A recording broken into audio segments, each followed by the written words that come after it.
TNI, Polri, ASN, baik yang tidak ASN, semuanya sama-sama hamba Allah, ciptaan Allah, diciptakan dari tanah, kembali kepada tanah, akan masuk ke lubang tanah, dimakan cacing tanah.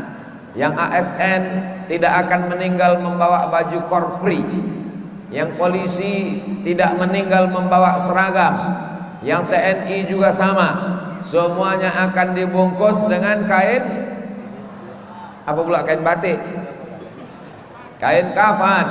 Kita akan menghadap Allah Subhanahu wa ta'ala. Ini hanya pakaian dunia semata, tapi ini insya Allah akan bernilai ibadah.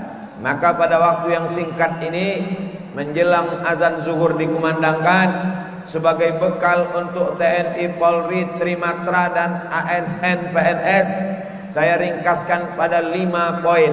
Poin yang kedua, bahwa di dalam diri kita ini ada spiritual, ruh. Kalau leher, tenggorokan, kasih minum. Kalau perut, lambung, kasih makan. Tapi ruh, spiritual, tidak bisa dengan makan dan minum.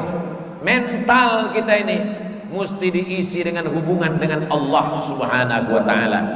Menjadi polisi akan bertugas menangkap gembong narkoba, mentalnya mesti kuat. Sebelum berangkat, wudhu dulu. Setelah wudhu, sholat sunat hajat dulu. Aku minta hajat, hajatku berikan aku kekuatan ya Allah. Kalau aku mati di sini, matiku mati syahid, karena aku akan mengejar pecandu narkoba yang akan merusak anak bangsa. Bismillahirrahmanirrahim. La haula wala quwata illa billah. Kuatkan hubungan dengan Allah Subhanahu wa ta'ala. Manusia tak berdaya. Jangan tegar karena cincin. Selamat juga punya cincin, tapi saya tak yakin di dalam cincin saya ini ada hantu setan, nyibloreng, sundel bolong, suster ngesot, genderuwo. Kita yakinnya hanya kepada Allah. La ilaha illallah. Menjadi tentara akan dikirim ke Kongo. Menjadi tentara Indonesia dikirim ke Sudan Selatan. Menjadi tentara dikirim ke Lebanon, pasukan perdamaian dunia. Apa yang membuat mereka kuat? Anak tinggal, istri tinggal, gaji tak seberapa. Yang membuat kuat itu adalah hubungan dengan Allah Subhanahu wa ta'ala. Maka kuatkan hati. Afdalu zikri fa'lam annahu la ilaha illallah. Usir segala bisikan dalam hati. Saudara, ibu saya dikirim ke Kongo menjadi TNI, pasukan perdamaian dunia. PBB mengambil tentara-tentara, salah satunya dari Indonesia, diterbangkan ke Afrika. Semua negeri yang berkonflik, Indonesia dilibatkan. Tentara Indonesia hebat. Dikirim tentara ke Sudan. Anak-anak Sudan pandai berbahasa Indonesia, belajar dari tentara-tentara yang bertugas di sana. Dikirim ke Lebanon, difilmkan. Ada filmnya tentang orang Indonesia yang menjadi tentara dikirim ke Lebanon. Apa yang membuat mereka kuat? Nyawa taruhannya. Berapa banyak? Tinggal jenazahnya saja dikirim pulang. Menghadapi pemberontak yang ada di Papua. Berapa banyak TNI Polri kita terbunuh? Mati apa namanya itu? Mati syahid. Kenapa? Karena mereka berperang membela negara atas nama Allah Subhanahu wa ta'ala. Negara kita negara berdasarkan Allah. Baca Pancasila. Pancasila yang pertama, ketuhanan yang Maha Esa. Tuhan yang mana? Buka pembukaan Undang-Undang Dasar 1945. Indonesia dengan ini menyatakan kemerdekaannya atas berkat rahmat Allah dan keinginan bangsa Indonesia yang luhur. Ustaz kok tahu? Nama Baco itu setiap hari Senin ambo di SD dulu. Habis itu masuk SMP, SMA, penataran P4. Habis itu berangkat ke Mesir. Sebelum berangkat ke Mesir, penataran Pancasila. Ujiannya 3, bahasa Arab, bahasa Inggris, Pancasila, hafalan Quran, lulus Pancasila, baru dikirim ke Mesir. Pulang dari Mesir ceramah, dituduh anti NKRI. Kan bongkak. Bapak Ibu yang dimuliakan Allah SWT, siapa yang masuk ke hutan suku Sakai, anak pedalaman, mengajarkan lagu kebangsaan Indonesia Raya, mengajarkan upacara kerek bendera, menempelkan bendera Pancasila, kami masuk ke dalam hutan. Kenapa? Karena kita cinta negara ini. Maka yang berjuang ini atas nama Allah, semua mereka memerdekakan. Yang menyuruh berjuang itu Allah. Wala taqulu liman yuqtalu fi sabilillahi amwat. Jangan kau katakan mereka yang mati itu mati. Mereka tak mati, bal ahya, mereka hidup. Walakin la tash'urun, tapi kamu tak bisa merasakan kehidupan mereka. Mereka berjuang atas nama Allah. Gugur mereka dibunuh oleh PKI dalam 30 GS PKI. Matinya mati syahid. Mereka yang melawan Belanda 10 November, Hari Pahlawan.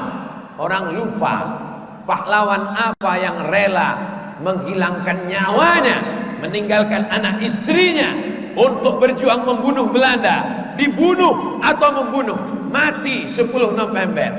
Orang lupa 10 November itu berkobar karena tanggal 22 Oktober mereka sudah mendapatkan resolusi jihad yang dikeluarkan oleh Hadratus Syekh Muhammad Hasyim Asy'ari, mengeluarkan fatwa resolusi jihad. Siapa yang mati melawan Belanda, matinya mati syahid. Orang yang jarak kosor sholat 89 km tidak ikut berperang melawan Belanda, berarti pengkhianat negara Indonesia. 22 Oktober dikeluarkan resolusi jihad, dipegang oleh TNI. Maka 10 November meletuslah Hari Pahlawan. Mereka berteriak mengejar Belanda, Allahu Akbar. Belanda lari pontang-panting, lari ke Amsterdam. Yang tinggal terong Belanda.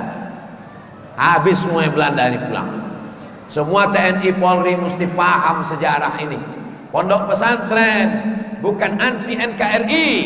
Negeri ini merdeka karena para ulama, para kiai, para buya, Inyak Canduang, Inyak Jaho dikejar, ditangkap Belanda.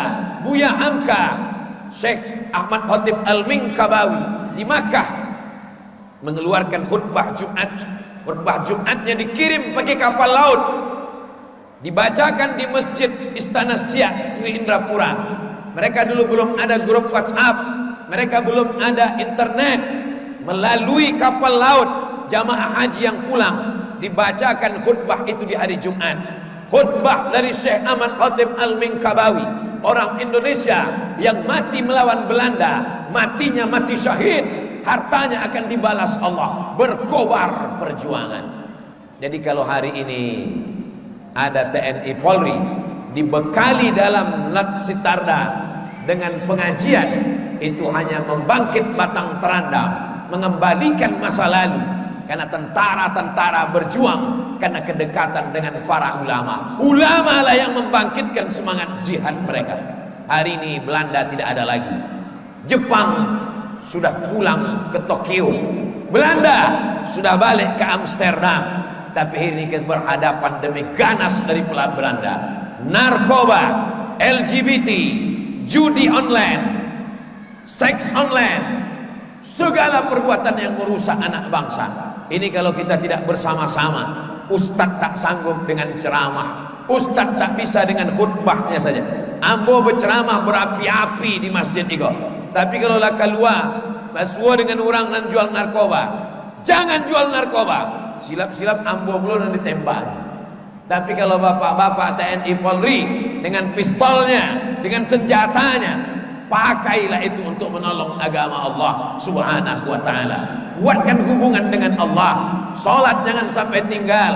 Puasa sunat terus. Zikir malam tahajud. Itu menguatkan mental spiritual. Tidak ke dukun, tidak pakai jimat, tidak minta ke pohon kayu, tidak minta ke hantu, memintanya kepada iyyaka na'budu wa iyyaka nasta'in. Pengkhianat dari dulu sudah ada. Pengkhianat membocorkan kepada Belanda bahwa ada pejuang bernama Jenderal Sudirman. Datang Belanda mau menangkap Jenderal Sudirman. Ketika pasukan Belanda datang, Jenderal Sudirman langsung membuat lingkaran, berubah barisannya lurus menjadi lingkaran. Kata Jenderal Sudirman, afdalul zikri fa'lam annahu la ilaha illallah, la ilaha illallah. Melihat itu pasukan Belanda terkejut, ternyata ini hanya orang sedang tahlil. Kalau begitu mari kita pulang. Pengkhianat itu ditembak oleh Belanda. Lalu kemudian tentara menjumpai Panglima Besar Jenderal Bintang 5 Sudirman. Patungnya sampai hari ini tegak berdiri di Jakarta. Jenderal Sudirman katanya tak bisa ditangkap. Apa betul Jenderal Sudirman punya jimat? Kata Jenderal Sudirman, betul, saya punya jimat. Mana jimatnya? Jimatnya bukan yang tertulis diikat di pinggang. Jimat saya 3, kata Jenderal Sudirman. Apa jimatnya? Yang pertama, wudhu saya tak pernah putus. Yang kedua, zikir saya tak pernah berhenti. Yang ketiga, sholat tak pernah tinggal. Walaupun sedang bergerilya, kena penyakit malaria di dalam hutan, ditandu, namun sholat tak pernah berhenti. Kami pakai pakaian perang, bagaimana kami sholat? Selama pakaian suci. Ini kaki berbungkus batu, tak perlu disiram, tutup diusap, pakai mazhab masul khufain. Muka dibasuh, tangan dibasuh, kepala diusap, telinga diusap, kaki diusap, tetap sholat. Dalam perang, gimana sholat? Ada namanya sholat khauf, sholat takut. Imamnya 1, makmumnya 2 baris. Baris pertama sholat, baris kedua menjaga, melihat musuh. Selesai baris pertama, baris kedua maju, baris pertama mundur ke belakang, menjaga. Itulah yang dikatakan Nabi SAW, wa aqamta lakumus sholat, engkau tetap menjadi imam sholat walaupun sedang perang. Sholat tidak pernah berhenti sampai pada akhirnya peluru itu meletus mengenai musuh atau kena diri sendiri. Kalau kena musuh, engkau pejuang. Kalau kena diri, kau akan mati syahid. Apa kata Tengku Umar? Kalau aku hidup besok pagi atau mati malam ini, kalau aku mati malam ini, aku akan mati syahid. Kalau aku hidup besok pagi, aku masih bisa minum kopi di Maulabu. Tengku Umar menganggap hidup ini tak sampai setengah sayap nyamuk. Sepele saja dia melihat hidup ini. Mati malam ini, mati syahid. Hidup besok pagi, masih bisa minum kopi di Maulabu. Meninggal dia malam itu, dikuburkan. Apa yang terjadi? Kuburannya dicari oleh Belanda, dipindahkan. 6 bulan dalam kuburan, dipindahkan. Jenazahnya tak busuk dimakan cacing tanah. Janji Allah, orang yang mati syahid tak dimakan cacing tanah. Cacing pun segan memakan jasad Tengku Umar. Kenapa? Darahnya adalah darah syuhada yang akan bersaksi di padang mahsyar nanti. Maka ketika terjadi banjir bandang, tanah itu longsor, kubur Hamzah bin Abdul Muttalib pada zaman Umar bin Khattab masih mengalir darahnya. Baca buku sirah sejarah sahabat Nabi, baca buku tarajim al-ulama, bagaimana darahnya masih mengalir padahal sudah meninggal lebih 10 tahun. Janji Allah Subhanahu wa taala, mereka yang mati syahid karena Allah Subhanahu wa taala. Besarkan Allah dalam hatimu, dunia ini akan nampak kecil di pelupuk matamu. Besarkan Allah dalam jiwamu, maka dunia ini kecil dalam pandangan batin zahirmu. Itulah yang diajarkan oleh para ulama hingga Indonesia ini merdeka, karena mereka membesarkan Allah Subhanahu wa taala. Allahu Akbar. Jabatanmu kecil, kekuasaanmu kecil, bintangmu kecil, yang besar hanya Allah. Allahu Akbar. Masalah yang kita hadapi ini kecil, yang besar itu hanya Allah Subhanahu wa taala.